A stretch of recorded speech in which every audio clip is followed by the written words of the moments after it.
Este conteúdo não é recomendado para menores de 14 anos.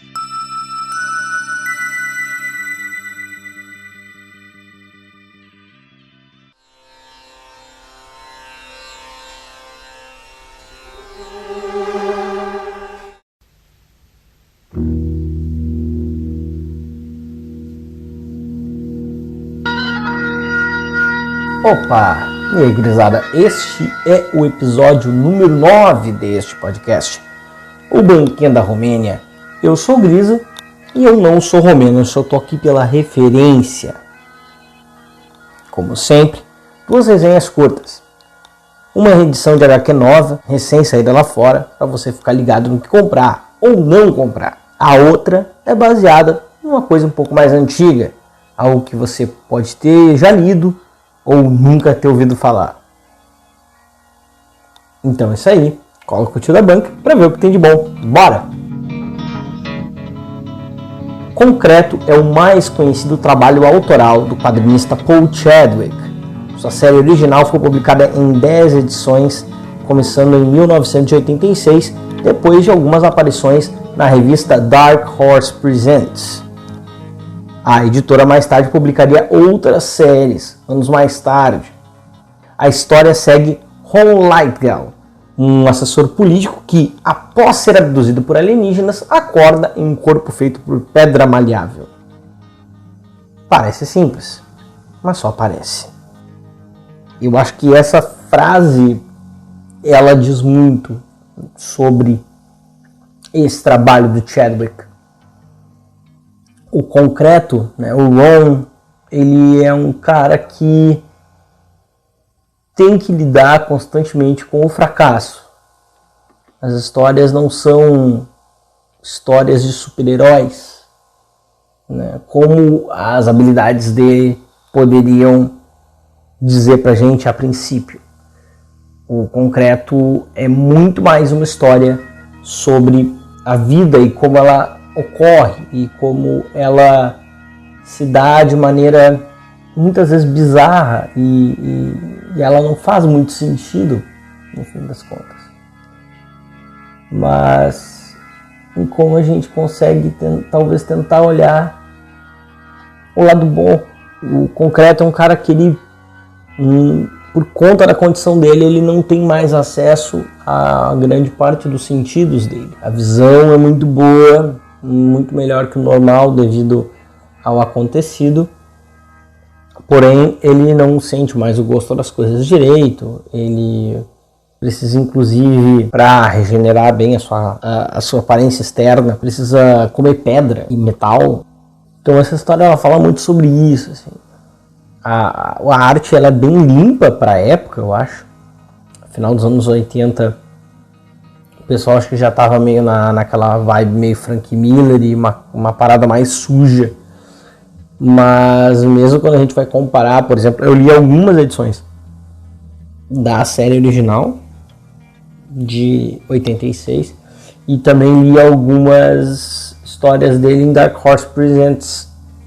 E principalmente em Dark Horse Presents fica muito claro que, para a época, pelo menos o que estava sendo publicado em preto e branco na Dark Horse, o Chadwick tem um traço muito limpo e ele consegue trazer assim, complexidade sem ter que se esmerar demais em detalhes, sabe? Ele consegue trazer complexidade sem ser por demais detalhista.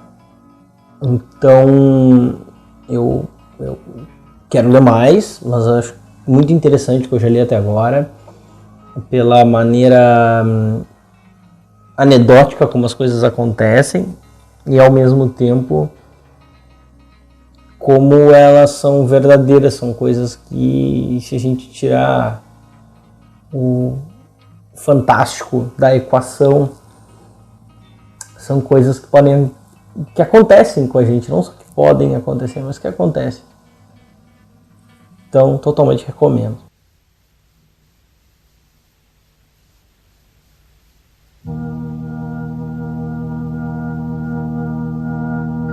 Por outro lado, um quadrinho novo da vez é Not All Robots, do premiado Mark Russell. Começou a sair agora no final de agosto de 2021. Para quem não conhece, o Mark Russell fez, por exemplo, a Pérola, que são os 2 volumes dos Flintstones, para DC, aí em 2017, creio eu. E as obras dele costumam conter fortes críticas sociais, enredos bastante alegóricos. Desta vez ele conta com ninguém menos que o brasileiro Mike Deodato na arte. E ele desenha muitos robôs, como o próprio título implica.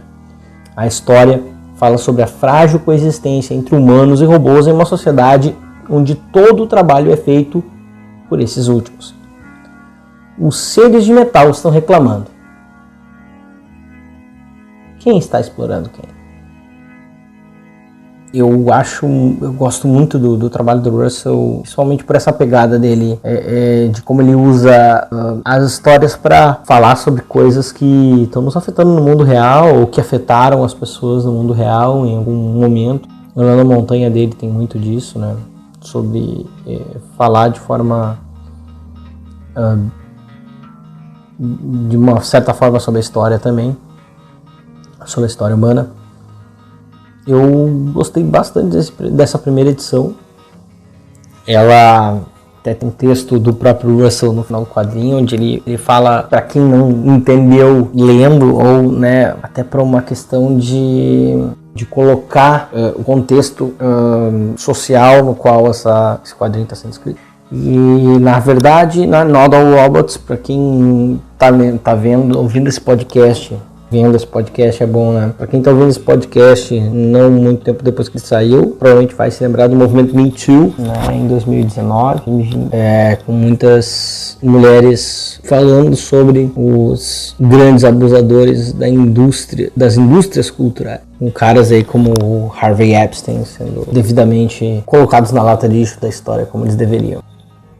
E outras pessoas também que a gente às vezes nem fazia ideia.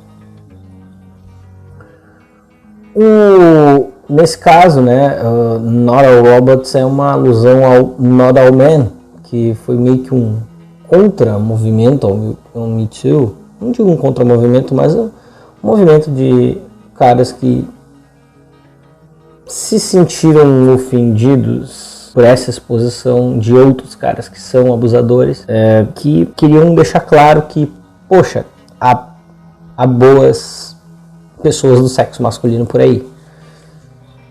Bem, talvez eles não tenham entendido muito bem que as próprias generalizações sobre os homens, elas não são feitas para acusar a todos, mas para que todos fiquem cientes e para que todos entendam essas coisas.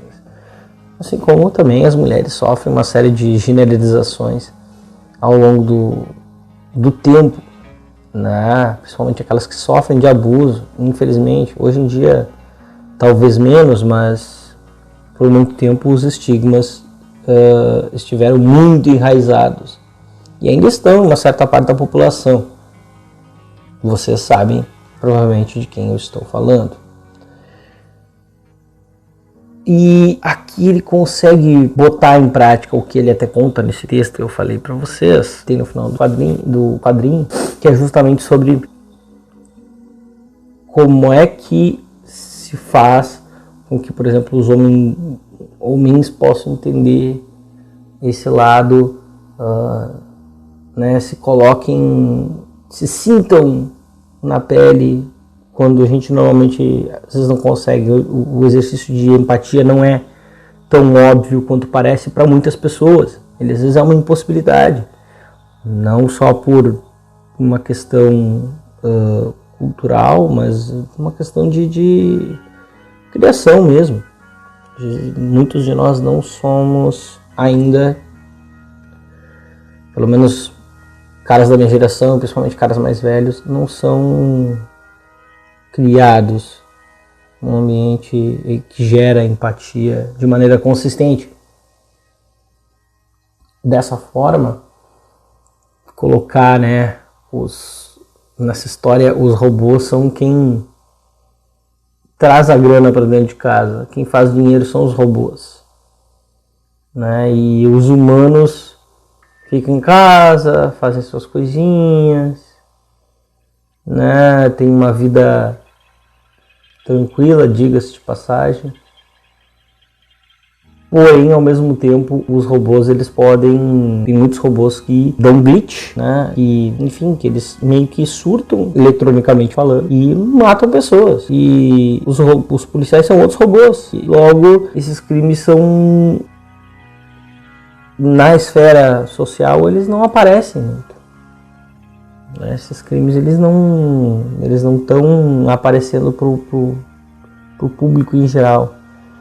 Ou eles são minimizados. E essa história, ela aparece no macro e ela aparece no micro também, com uma família específica, um robô específico que inclusive resiste a algumas investidas de uma espécie de robô incel, colega de trabalho dele, que fala que tem que se rebelar, que tem que matar os humanos, não sei o que. Os humanos não valem de nada, não sei o que.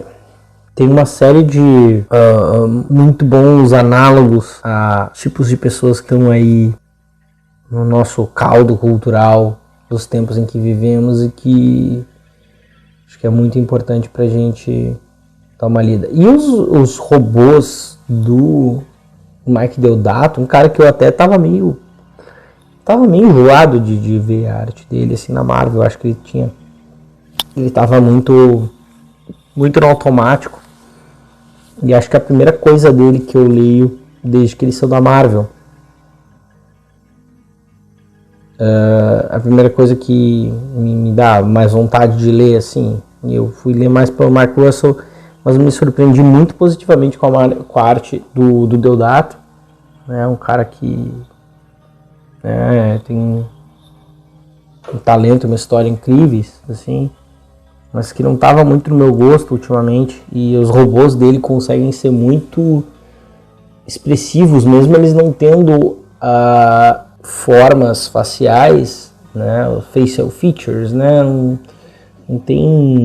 eles não têm olhos e bocas como os nossos, né, eles inclusive estão na série, tem uma fábrica produzindo e começando a desenvolver robôs que pareçam mais com humanos.